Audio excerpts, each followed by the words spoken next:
Hello all. So today's video, um, actually, the the few videos before in this channel, I've actually um, prepared a kind of a what to say, a roadmap, or a kind of a structure uh, to my videos. I have thought through few things, but today's video, I wanted to just make sense of few things without having a structure, because I wanted to also have a conversation which is also very new to me, because when I was traveling today, I had this thought, because I mean, in this channel, the two thoughts which I have been letting you know about what I think about them is the school of thought of Krishnamurti, Jiddu Krishnamurti, and Ramana Maharshi, Advaita Vedanta, and all. And I was actually reading a Telugu book. It's not a Telugu book. It is actually in written in Telugu, but it's a general school of thought called Ashtavakra Gita, which is a different form of Gita, which was written later, um, after the times of Bhagavad Gita. So even, if I need to summarize Ashtavakra Gita, I hope I'm spelling it right, in two or three sentences, what it tries to say is that leave behind this feeling or this thought that you are the doer, not only in terms of uh,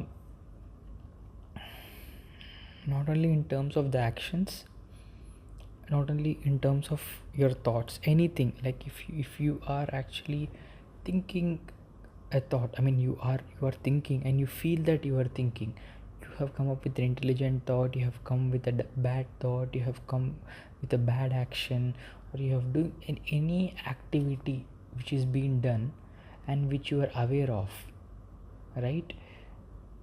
You need to disassociate yourself with that. That's the what we call in Telugu as Sharamsham. That's the basic essence of the Gita, which tries to tell us, which is inherently very similar to what Jiddu Krishnamurti says of the observer is observed, or Ramana Maharshi says to elaborate yourself from the thoughts and who am I, that self-discovery. And it also comes upon this Advaita Vedanta. It also tells about awareness is the ultimate. So all the four schools of thoughts are actually telling us more or less the same thing. But the biggest obstacle which we have, I think, as this generation, maybe I can call from 1990s or maybe even 1980s, is that we have very rooted nature that to associate every activity from the mind, from the body, that I have been doing it, right? And even today, I was writing a small exam, and I was thinking that for actually writing an exam, you need to put a lot of effort, right? Now, when you're putting a lot of effort, and let us say, as per all these four schools of thoughts, you are actually not associating with the work you're doing, so much hard work you're doing, and you're just being aware and not associating the hard work which you're doing by yourself. But still, the tricks of the mind are so powerful that it says that if you are working so hard, why not expect the results to be good? That means, and suddenly the whole four schools of thoughts crushes and says, yeah, I'm working so hard. Okay, I'm aware that I'm working hard, but still I need to get the results which I need. But if you think closely, I mean, this is again a trap of ambition, trap of this ego, because you expecting results, or I mean, it's not wrong that you are expecting results, but what's the trap of ego is that it normalizes you to think that because you are working hard, you need to have great results, because it ultimately associates itself with the great results. That means it is again going back to the loop that something externally, in terms of results, money, resource, love, will complete me, right? So that at every point of time, what actually disassociates with this natural tendency of us of being with the nature, being with the pure consciousness, is getting the validation for the work which we are dissociating. That means either the activity which we are doing, that is doing a work without an association, is not done with pure conviction, or there is some kind of, you generally call defects, right, in materials or something. That kind of defective awareness is being practiced, because if you're completely dissociated with the work, definitely it's easier for you to dissociate with the result too.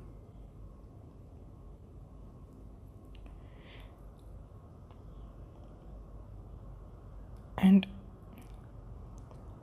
yes, sometimes even this happens because people say that once you uh, you you come under this umbrella of once you come under the umbrella of these are four schools of thoughts which teaches consciousness and pure consciousness, even myself, I've lost some kind of motivation to work hard, which ultimately boils down to, everybody might feel, like for example working on a job, if you're doing any aspect in your life, you might actually lose some part of motivation or some kind of need to do an activity, work very hard or do something, and you should not. And the immediately mind says, look, these thoughts are dangerous because it is not making you or giving you fuel to do this work. That means these all four schools of thoughts are utter waste. But that's where the trick of the mind is, because ultimately, if you're losing motivation to do the work, that means the ideation or initiation to do this work was not in a right spirit, and you started this work might be because you want to have some sort of completeness in life, and you want this work or result to add something to your personality which is actually not you. That's why you started this work. Once you understand your true personality, and this work actually doesn't add anything to that personality, which is that absolute true consciousness, because the pure consciousness exists, you don't need anything to complete it, the motivation obviously reduces, right? So that's not the error of the thought, that's not problem of the school of thought, but it's actually a problem of your reason to, or your ideation for the job, right?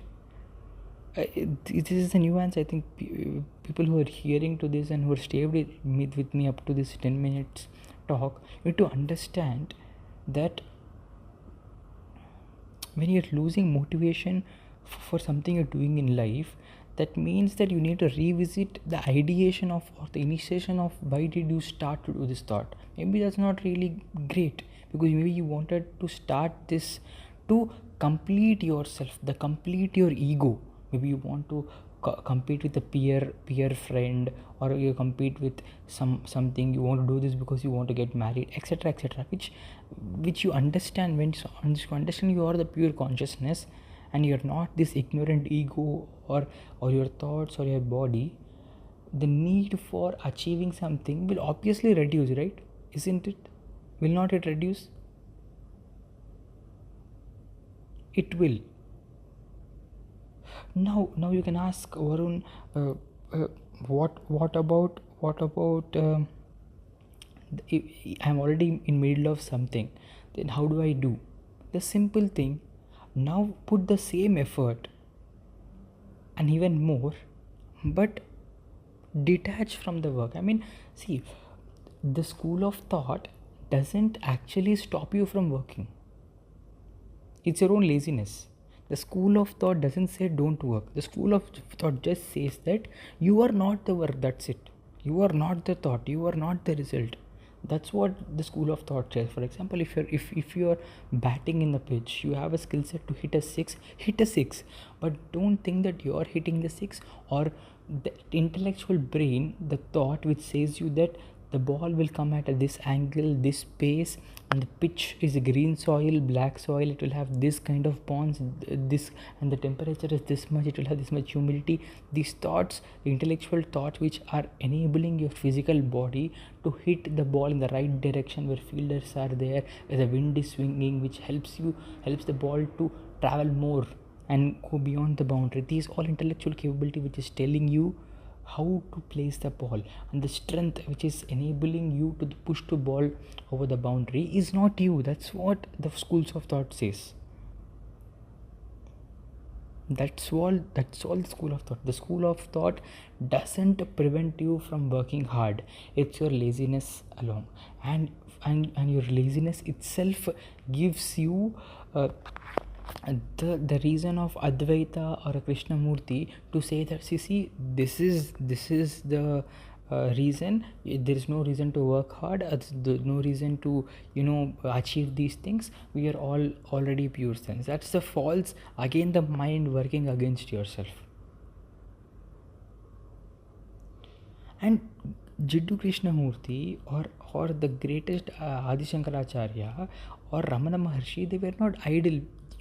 They just seeing their photos in half naked, and just looking at something, doesn't mean that they were like that 24 hours by 7.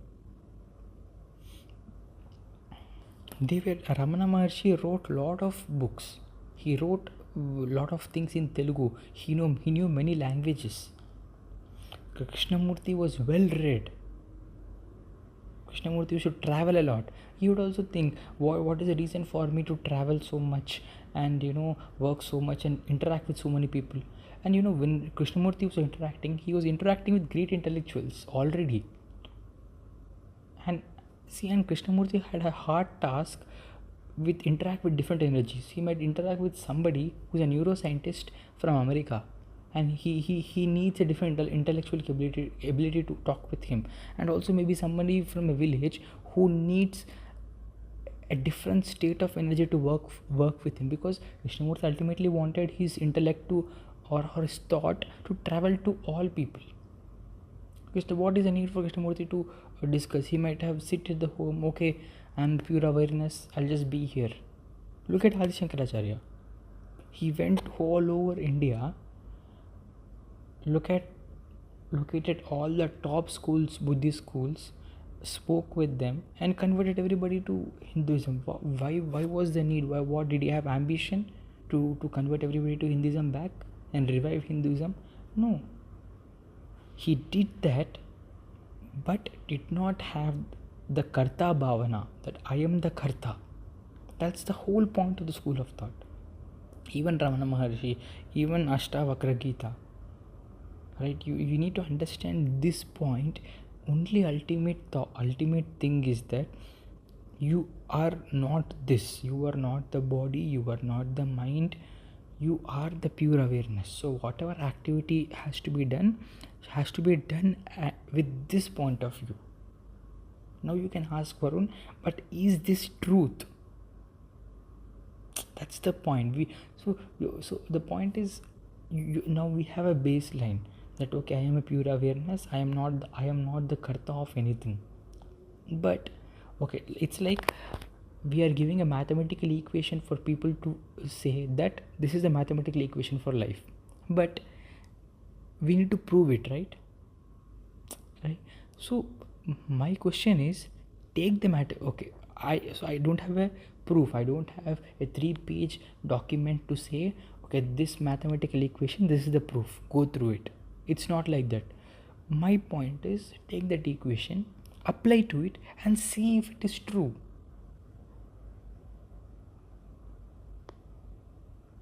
That's the whole point. You take the equation, apply it, and it is not very hard to experience it. I think if you can just take 24 hours in a day to realize this. It's not something very hard.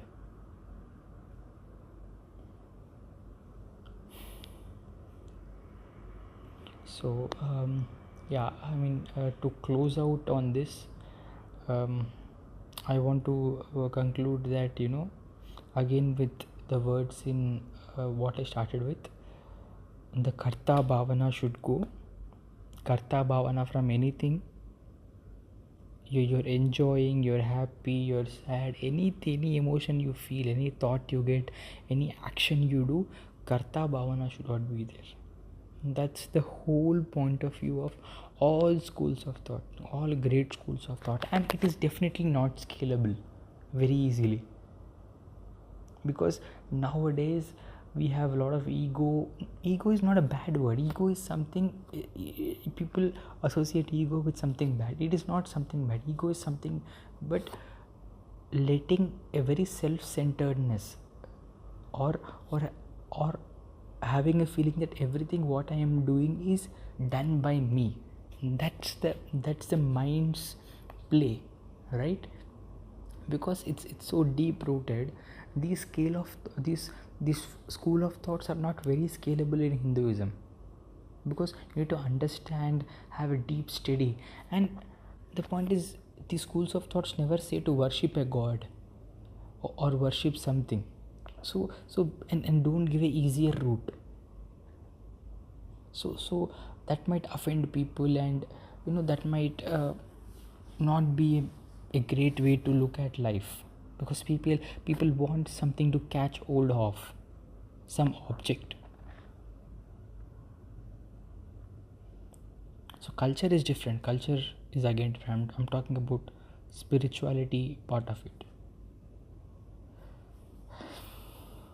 So yeah, I want you guys who are hearing to this to just be a bit patient, and just look for this equation and see if it works for you, because it is not theory. It is actually a thing which you can experience.